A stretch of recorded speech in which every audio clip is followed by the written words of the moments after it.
Welcome, everyone, and thank you so very much for joining me on another episode of Talking Cloud. Now, you know, this is where we talk about cloud, all things cloud, anything cloud, and come on. I mean, if you're anywhere near the industry, you know everything is cloud. Cloud has gotten so huge, there's not a single facet of computing that we do today that doesn't involve cloud, and it's just getting bigger and bigger and bigger. Now, you know, I've told you many times, I am no expert, okay? I'm the Gilligan on this ship. I'm not the professor, but I do know where to find them. I seek them out. I had the benefit of being in the biz for a long time, and man, I am so excited today. This is somebody who I've wanted for a while. Our guest today is just someone who's got a very unique and long tenured perspective. You know, clearly some of his recent decisions, I think, really highlight where the petri dish is shifting in the world of cloud and cloud security. So if you, I mean, just look at the background, bachelor's and master's degree, Tel Aviv University, senior consultant way back in the middle 90s for nearly 4 years for Trigger Foresight, which is Trigger Consulting. Then on to Amdocs. The old timers certainly know that one. And he was there for a good 6+ years, involved leading director strategy and business development. Then he found his way to a place he was for a while. First started in channel programs and international sales operations, moved into head of business center and new business offerings. Then for the last 4 years, he was head of strategic sales and partnerships, a 15-year tenure at a company I know well, Checkpoint Software. And now, just under a year, he's been the Chief Revenue Officer and founding member at Argon Security. I am so jazzed to have Eran Orzel on the program today. Eran, thank you, man. This is great. I appreciate you taking time to talk to me about this exciting new venture you're doing. Thanks, Grant. Very excited to be here, and now everyone can calculate my age, so a little bit embarrassed, but I think we'll be okay. It's okay, you know, because I mean, hey, you know, man, we're as old or young as we feel between our ears, and I see you as a young man for sure. So listen, I just read off like a menu at a fine restaurant all these accomplishments of you, but can you maybe give us some perspective on your career, give us a little bit of the Z-axis, and tell us about where you landed and that journey? Yeah, so basically, I think most of my career was in security. I started at consulting, then moved to enterprise software and telco business. And then around 15 years ago, more or less, I joined Checkpoint, which basically started my career in security. Back then, it was a much smaller company, leading the firewall market. And I think since then, it grew 4 times in terms of revenue, people, and actually became a leading company in the security market today, and especially in cloud security. Busy man. Tough to get away from those constant calls. CRO is going to get a phone call 24/7, so that's no problem. Yeah, now it's fired off. So going back to Checkpoint, sorry for that. So during the last 7 or 8 years, I was leading the strategic sales and partnership organization there. And beside managing some of the major growth engine of the company, I was also responsible for strategic partnerships and working with many startups, helping them grow with Checkpoint. which I think was one of the reasons or one of the drivers that led me to where I am right now, which is part of Argon, with, I think, a very innovative and leading startup that basically helping to build what is going to be the software supply chain security market in the next couple of years. Yep. So, first of all, I had the pleasure of working with you, not maybe as much as I would have liked, and it was always a pleasure. So, I was sorry to see you go. But with the recent events and kind of almost for me, Eran, it was like a V8er. You kind of slap your head and go, golly, that's an enormous portion of what we do every day that we've really not been focused on, and that's supply chain. Why don't you talk a little bit about supply chain security? Because, I've had people say to me, oh, well, that's like the Target breach, right? And that was supply chain, but that was more relationship with an HVAC vendor. You guys are doing something different, right? Yeah.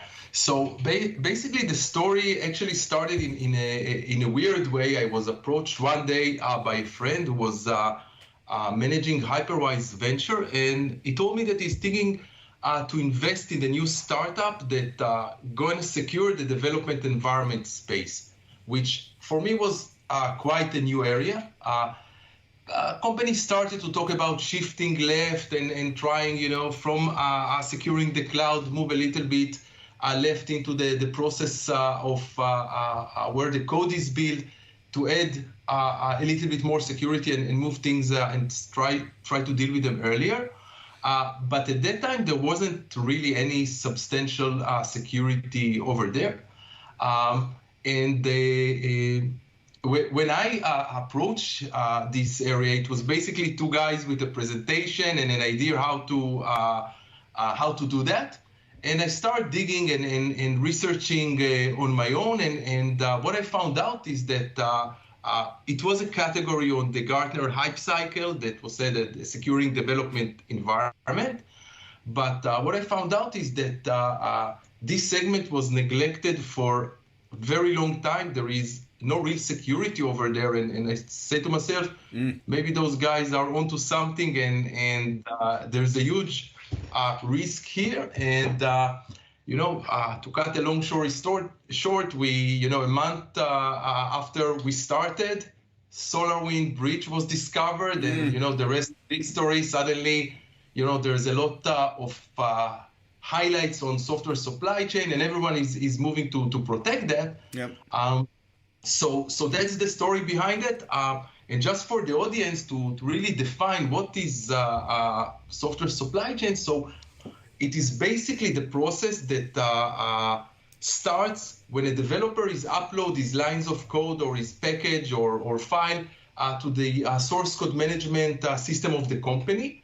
And then all the processes that start running from that point, storing the source code, building it, testing it, and deploying it until it is running production. Today, or before that, this process was called CI/CD pipeline, continuous integration, continuous deployment. And the focus there was like automation, speed, collaboration, and it's actually a process that helped a developer release software fast. And when it started, not surprisingly, there was no security there, and those tools are open. They're open for collaboration. They are fast. A lot of them are open source tools. So we found a huge environment in almost every organization that develops software that didn't have proper security, and exposing those organizations to various types of risks. So I've heard SDLC, software development lifecycle. Same. Mm-hmm. I mean, we're talking the same, that process, right? From when I go, hey, Eran, I've got a great idea for an app for our customers. I mean, literally, that's the point at which we're I think we would all agree in sitting around a fire, that's when security should be thought about, implemented, designed, right? But it's certainly not been the case, has it? Exactly. I think that like many other areas, it pretty much started late in the process. And when I talk to customer, I see that they are trying to use standard security tools or scanning to try to fit them within the process itself, the software supply chain process. But what we found out is that unless you really build something that is dedicated for this process and integrated with it, you're either not providing a very good security or you're going to interrupt the development process, and by that going to be rejected by the developers, which main KPI is, develop fast, fail fast, fix, and make sure that their application is competitive in the market, and not so much the security aspect of it. So what's the reason for the gap in security? Why do you think this area has been neglected? Well, I think that for many years, it was like in the backyard of the R&D teams, far away from the reach and visibility of the security teams. And I think if you look at what happened today in the security space, the AppSec teams are understaffed. It's very difficult to find people. There is a huge shortage of people in the market today. And they have so much on their plate that they are not looking for new area to secure. And because this area was siloed up, and was really done by the developer, there was very little cooperation and knowledge sharing. And I think that it created a big gap. Security, I think, maybe ignored it. Development didn't run to say, hey, we need to secure that. And it's if we look right now, what's going on in the market, like 90% of the developing software developing companies are using those automated CI/CD pipelines. So it means that it's like in every company, it's a process that runs open source tools, SaaS services, a lot of dozens of other systems contribute to it. So it's a very complex and dynamic environment. In many cases, open to the internet or allow users from outside the organization to connect and contribute code. And the risks is super high in those environments. And now we have to run very fast and close this gap. Yeah, I wonder if it's also because we're so hyper connected. Because everyone is connected 24/7, 365 with super high band connect, and we're all carrying supercomputers that have access to the exact same resources. And I think that too is maybe exacerbates the exposure of that which used to be kind of in a cocoon, right? The developers, they're back in this cave. Yeah. I wonder if that's also playing a role. I think it is contributing to the risk of this process, because if in the past, that the development process was done, on-prem, behind the firewall, system that might not be connected to the internet at all. Today, with the move, of people to work from home, also development are becoming like a scarce resource. So you find organization outsource part of the development to Eastern Europe, to India, to other countries, and you see a lot of people connecting from outside into your development environment, even if they are on-prem. You see a lot of the code distributed and sent outside the organization as well. So I think the latest changes in the way that we are working and definitely contribute to the risk associated with this process. Yeah, the GitHubs of the world, right? I mean, the repositories, the whole distributed process overall. The teams are many times components that are located all over the world that come together in a particular repository with their efforts, right? So how do we make it a priority, or what's the most effective way you think? Obviously, that's got to be something you're thinking about today as the CRO. Yeah. So I think The first challenge that we face is creating awareness. It was something that really started with SolarWinds breach that created a big boom in this industry, saying, hey, all these processes are unsecured and see what the amount of damage that it can created here. So this definitely helped. And also the following attacks that came after that, like Kotkov and a couple of other code leaks and breaches. So I think this was the first effort that we did to try to create more awareness, make sure that not only that they will be aware of the issues, but that there is a solution, because a lot of companies rush to do something that was not even covering half of what they need, but they felt they need to do something.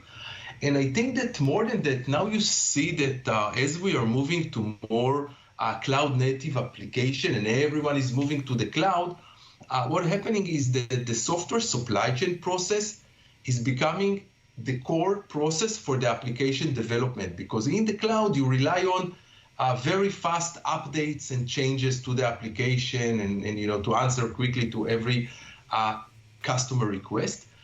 So this definitely increased the importance of this process. I think that also the process is also linked directly to the cloud infrastructure, because part of it is defining the cloud infrastructure configuration with infrastructure as a code part of it. And I think the third thing that people are starting to realize that this is a fast process.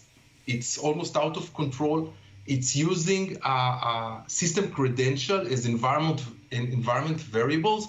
So someone that will get access to this process can get really all the information you need to take control of your application, to use it to distribute malware, to do whatever you want. Kaseya. Yeah. Was it Kaseya? Yeah. I mean, that one was, for me, man, I went like, wow, to exploit the service that corporations use to update and patch their infrastructure.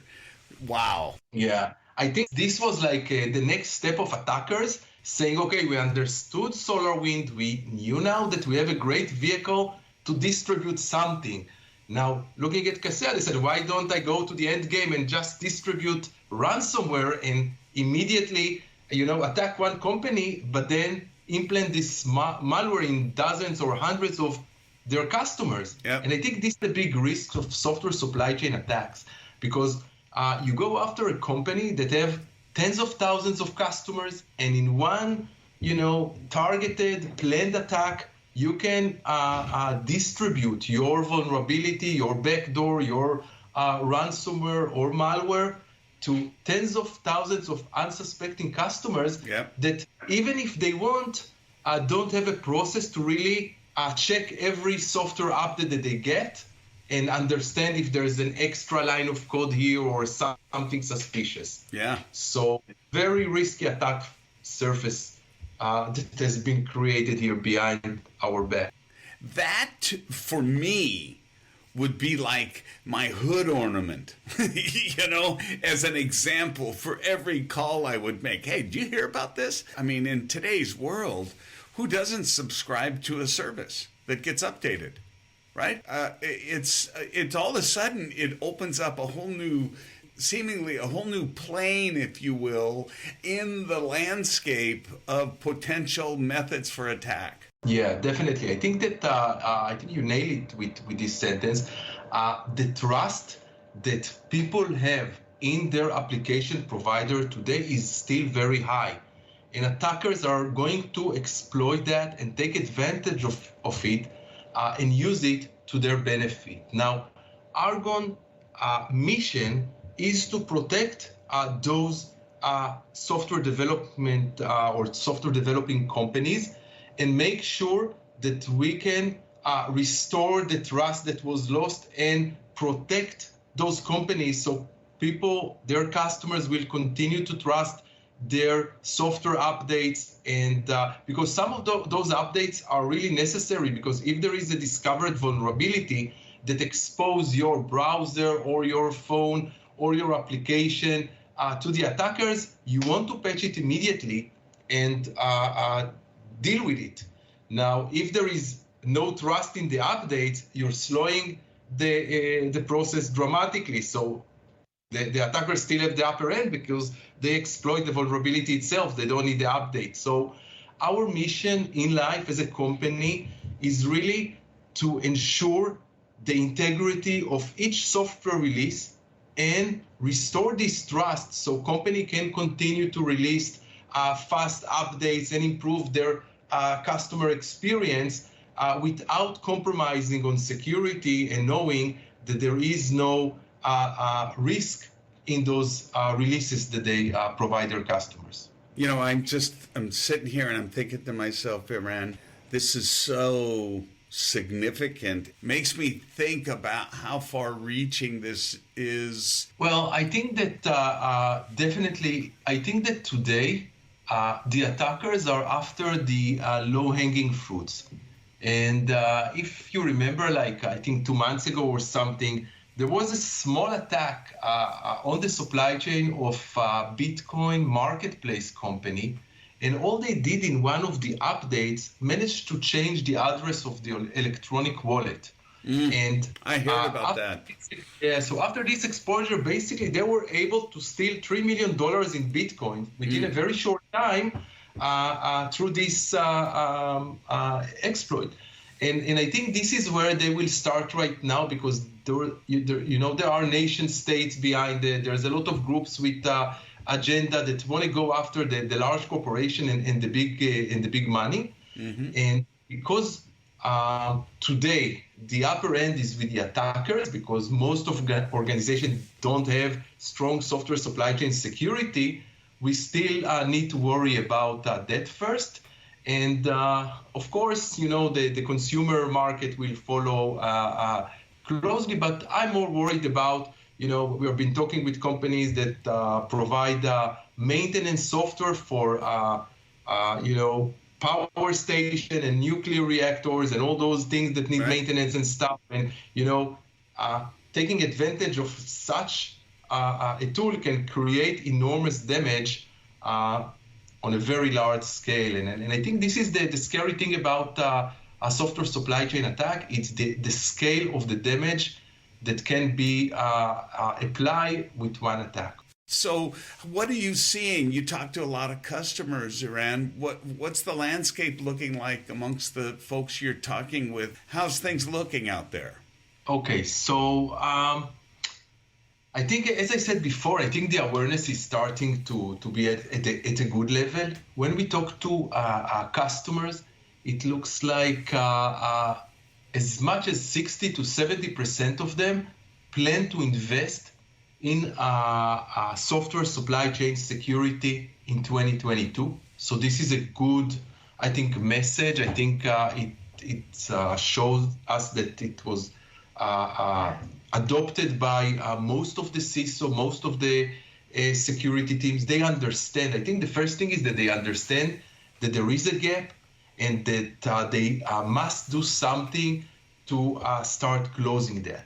Now, we still have, a gap of knowledge. We still have a gap of people, and they will need help. They will need a lot of help. I think that the giant of the industry is starting to realize that and moving towards that.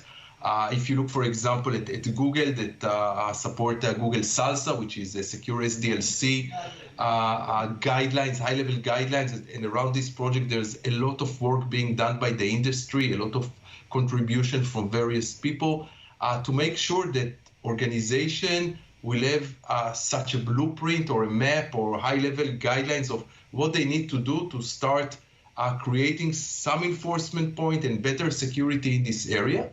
So it's still a journey. It will take some time, but as we move fast to that, we will make it very tough on the attackers to exploit it. As attackers are opportunistic in most cases. So if they see that you have good security and you're able to block that, they will move to another victim. What are they looking for? Speaking of attackers, I mean, what from what you're seeing, at least in the area you're focused on, what do you see them seeking out and looking for? What's going to cause them to say, I'm gonna move on?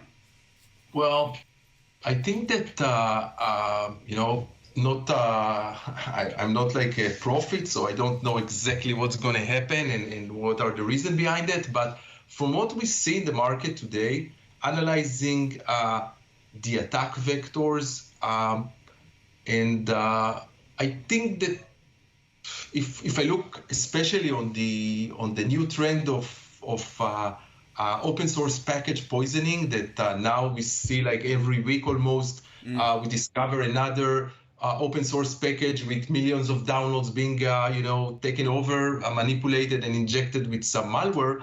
I think that attackers are looking for an easy way to get a backdoor or to get their code into applications that they can use as a vehicle to distribute large-scale attacks. I think that if I have to summarize it in one sentence, this is the jackpot for the attackers because one attack can exploit or expose thousands of victims, and they can pick and choose who they want to attack and in what method.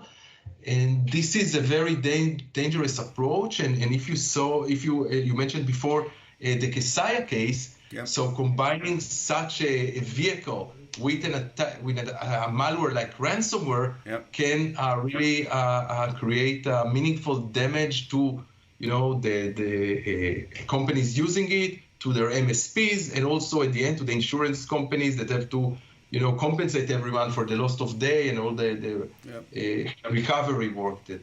Scale, right? I mean, they certainly are looking for scale, right? I think they want that.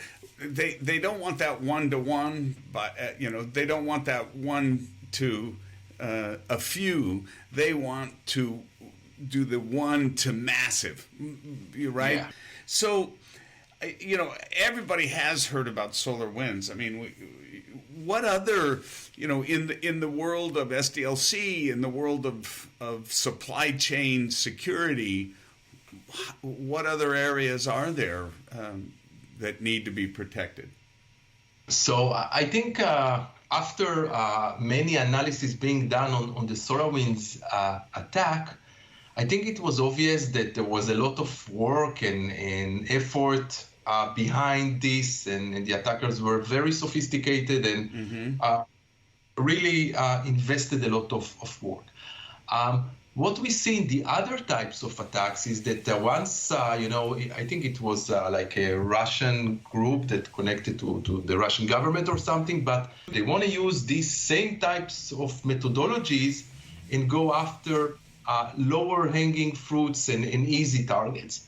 So the two type of attacks that we see today are becoming more popular. I think the number one is package poisoning. So we see attackers going after open source packages like NPM, going after container repositories and trying to take control over those packages or containers and inject their own code, created new version with some vulnerability in them so they can exploit it when the developers will download it and start using them in production.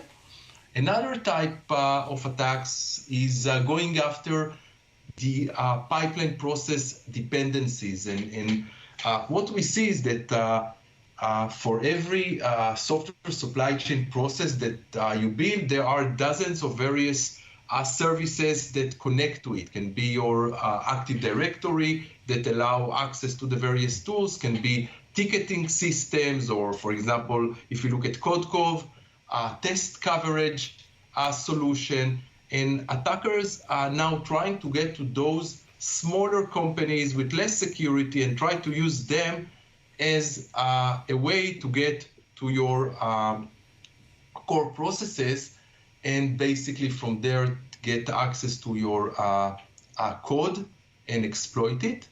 But I think the attacks against software packages are by far the most popular because it's easy to get access to them. Let me ask about those packages. So when you talk about the package poisoning, are you talking about an open source ball of code that's 1.2.3 whatever, right? That's out there, and then there's something that someone's enhanced or modified, and the modification may be really small, just a very, very small line or two that I might not even notice when I download the 1.2.4, right? Exactly. Because the hacker renamed it, said, hey, I made some enhancements, and it was really very little. Is that the kind of thing that's happening?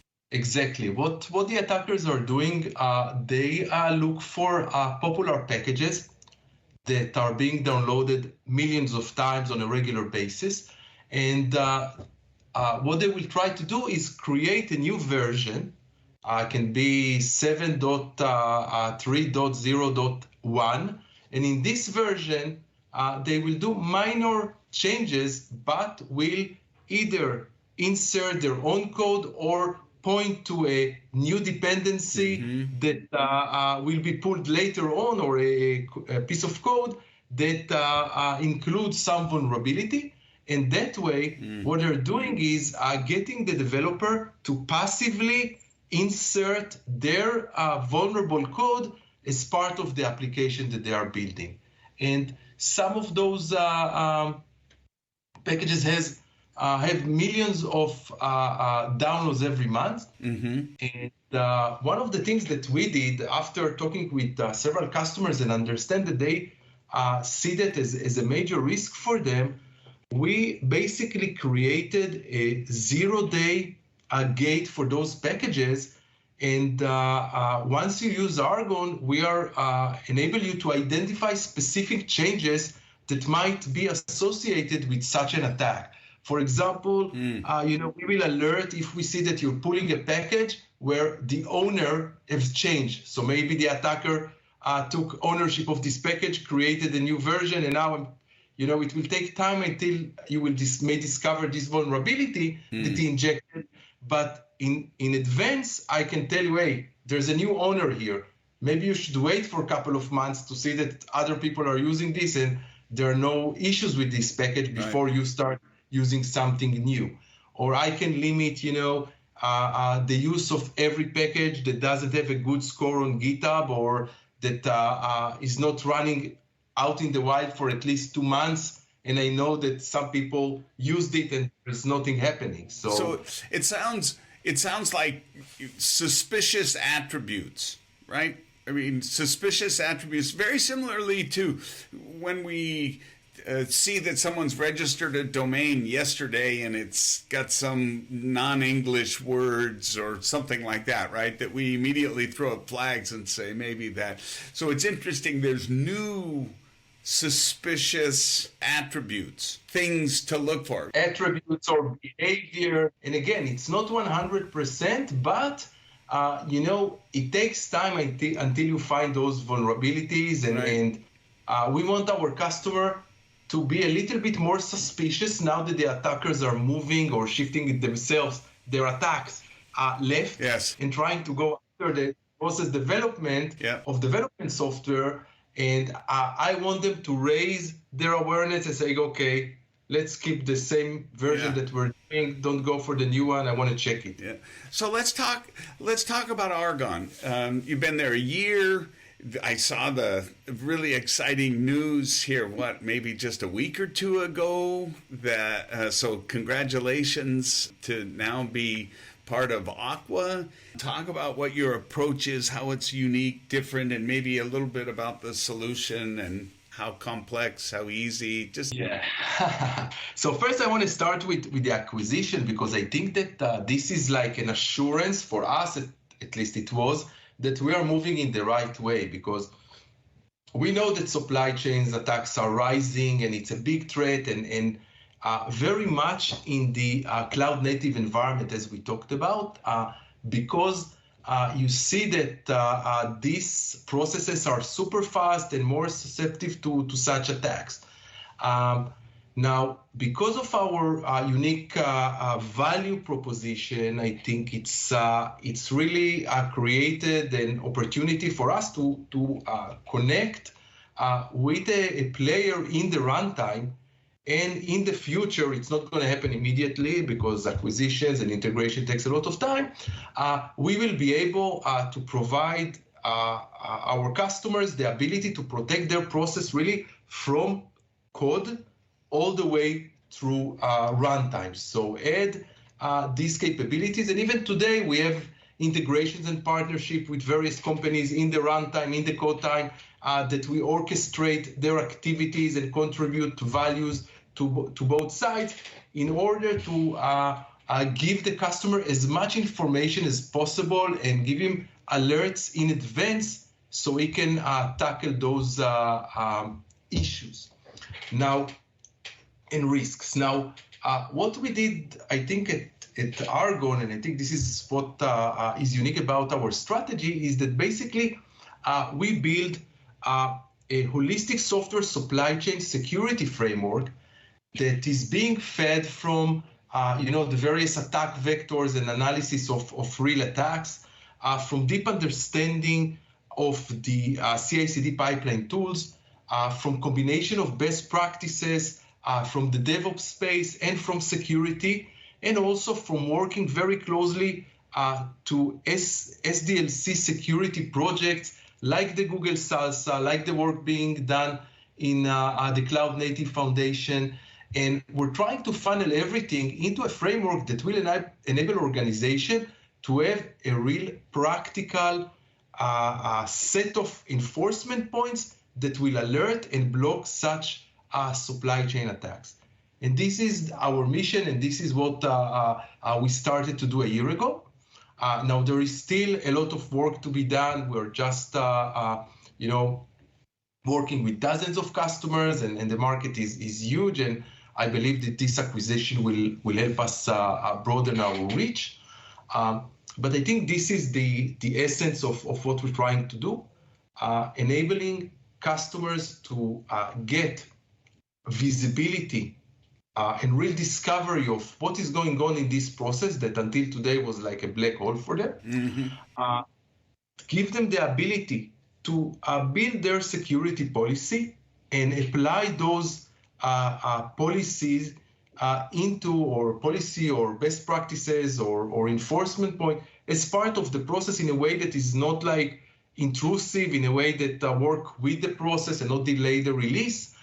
And at the end, ensure that there are no risks in the process, in the tools, in the code itself, and that we help them release code that has high quality and high security. So as I'm thinking and I'm hearing and imagining that whole process, it seems like there's a number of there's a number of intersects, if you will, or points at which you need to make sure it's secure before, I guess in a PERT chart or a Gantt chart, where the critical path is, before you go to the next milestone, you need to make sure it's safe and secure there. So is Argon an agent-based solution? Is it something that is installed in many places like toll booths, or how does the product secure the complexity?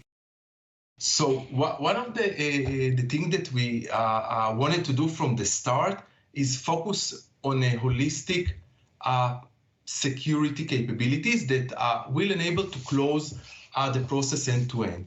The way that we are doing it is that basically we connect to the CI/CD tools themselves, to the software supply chain tools that build this process through APIs and plugins. So usually we will connect to your source code management system, could be a GitHub, GitLab, Bitbucket, Azure DevOps, or whatever. Mm-hmm. We will connect also to your build server. Mostly it's Jenkins, but some other use GitLab or GitHub, and the others are also moving into that space. We will connect to your deployment server, Nexus, JFrogs, and other. Mm-hmm. And by connecting to all those tools together, we have the complete visibility. And through those APIs, we can basically apply security on 3 layers. The first layer is on the tools themselves. We make sure that there are no misconfiguration, that there are no vulnerability. We apply security best practices on these tools, on the services that connects to them, and also on the networking of the process. The second layer is the ability to define the process policy and enforce DevOps and security best practices over the process. And this way, each company can define its own policy and make sure that it is kept, and our system will do it automatically. Mm-hmm. And the third layer is also looking at the code itself, and we either orchestrate or contribute our own scanners or orchestrate third-party scanners, and make sure that throughout the process, we also improve the quality and security of the code itself. So is that like a static code analysis kind of process at that phase? And give me an example of the second phase in terms of the best practice that you could implement with a policy. Okay, so I'll give you an example, and we actually did it a couple of weeks ago. So let's assume that as a company, you decide that you're not going to release any artifact or any code unless during the build process, you scan the code, and you scan it for secrets, you scan it for infrastructure as code, you scan the container and everything. Now, where Argon comes to play is once you define this process and you decided exactly what scanners will run, the Argon solution will enforce a step in your build process which is going to run all those tests. Now, we can enforce, for example, a checkpoint to run as part of the build. We can enforce Snyk to run there or Aqua to run there. And what we're doing is enabling you to define a policy saying every time I'm building some software, some update, I'm going to scan the code. And if I find some critical issue, this process will stop and start all over again. If I don't find it and everything is good, it will continue to the next step. And by that, we applying a very smart orchestration and enforcement of security check in critical parts of the process.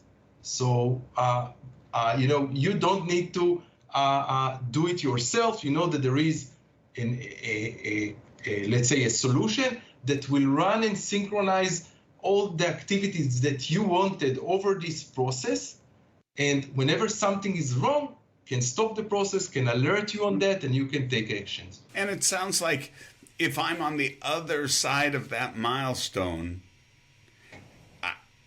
I can have confidence in knowing I won't get it handed to me until those checkboxes are checked because the Argon solution. Am I getting that right? Yes. So we are applying what we call active security on the process, meaning that, it's easy to scan like code repository and tells you, you have a lot of issues with open source, with this, with that, with the code, there are some secret there. Okay, everything is very static.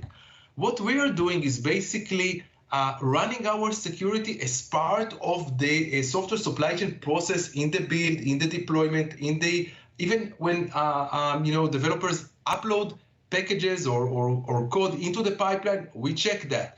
So to your example, let's assume that I did all the check and I finish. Every time we finish a build stage, we will provide you, other than the package artifact, we will also provide you our version of the SBOM, which is the software bill of material of what we build. Yep. And what you will get there is not only all the components of the code, so you can give it to your customers, or you can know exactly what you build into this package. We will also going to add to this manifest all the security steps that it went through from the beginning, from the initial pull request, and all the DevOps steps that were included in this process. So basically, it's a very strong guarantee of the quality of this artifact before it will go to deployment. And this is a way for you to say, okay, now I can look at it and I see, you can do it manually or automatically,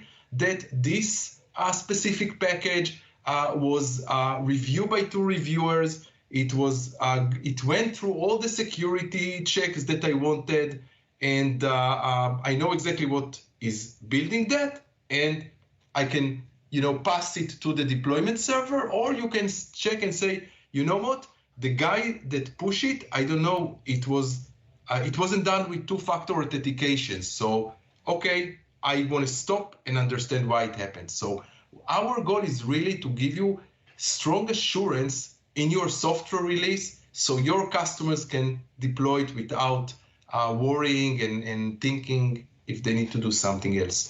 So that sounds like a very powerful audit proof, right? A compliance proof, if you will, or however you want to call it, in terms of not only the bill of materials from the software development lifecycle, but the security bill of materials that were sandwiched into that process, right? Because those are what's new. Yeah, exactly. And if you remember, around May, I think there was like a release of President Biden's Security Act after the analysis of the SolarWinds attack, and they like explicitly said that in the future the U.S. government will demand every software provider to be able to provide them an SBOM that will tell them exactly what components of code are included there, so they can, in the future, if there is a vulnerability discovered, can track it and understand which of their software it impact. Now, what we did as a security company, we looked at that, we understand the value, but we wanted to give another edge. And the edge that we are providing is basically allowing you to basically define specific security steps that you want to apply in various stages, and we will track that for you, and you will get it on the manifest with the SBOM, and this can be like your risks gate, saying, if it's not came like 100% clean and everything is like checked, I want to stop it, and I want someone to look at it or to run it all over again.